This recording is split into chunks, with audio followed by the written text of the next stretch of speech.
holiday writing. Holiday writing. Jingle bells. Wait, no, it's not Christmas time yet. What's the turkey song? Is there a turkey song? We just associate turkey with Thanksgiving. Anyway, we have a major holiday coming up. So even if you aren't flying to a destination, driving to a destination, I'm sure that you will be celebrating some time off of work. And guess what? You can do at that time. You can get in some wine and writing.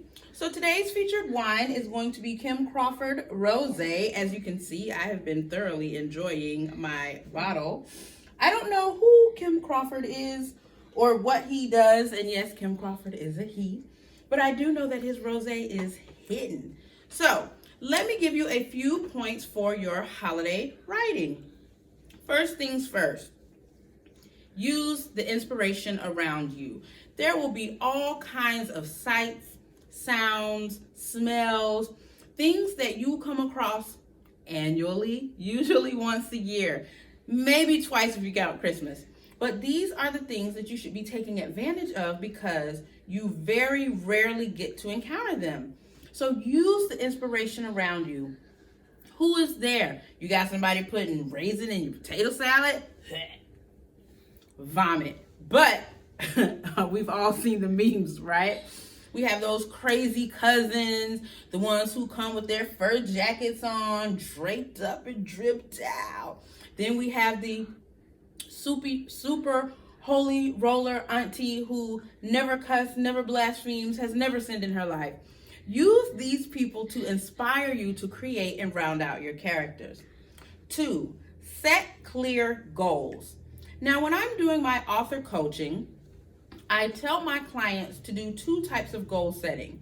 You can either goal set a word count or you can goal set a time frame, whatever is easiest for you. If you are a novice writer, I think a time frame is best because you may or may not be able to crank out 3,000 words, but you can absolutely, positively sit down and dedicate a good, strong 30 minutes. No TV, no phone, maybe a little radio, little R&B, Luther, if you will. You can absolutely dedicate the time. And you also won't be as discouraged because you can get to the end of 30 minutes. You may not crank out that 3,000 words. But hey, if you're feeling gutsy, then give yourself a word count and say, when I do my wine and writing, when I do my writing time today, I'm going to stay at the computer until I get 1,000 words. 3, bounce ideas off those crazy cousins and crazy friends of yours. Sometimes when I'm working out a plot or working out a character flaw and I just can't seem to get it right, I have a think tank, and these are people who I bounce ideas off of. They are totally, completely different outside of the fact that they all love me to death. But they all come from different backgrounds. They have different relationship situations, different tax brackets, but they all are able to give me a unique perspective. So when you're with these crazy cousins of y'all, or of yours, or with that aunt who just can't get right, sit down and have a chat and say, hey, I was thinking about writing a story about a and just let the words flow. Or if you are trying to work that plot out, say, hey, what do you think about this? Or would you read a book about cheese omelets?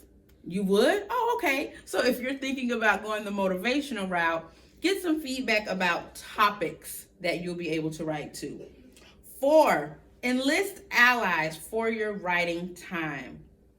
So I know that at some point, I'm going to want my children to spend quality time with their grandparents.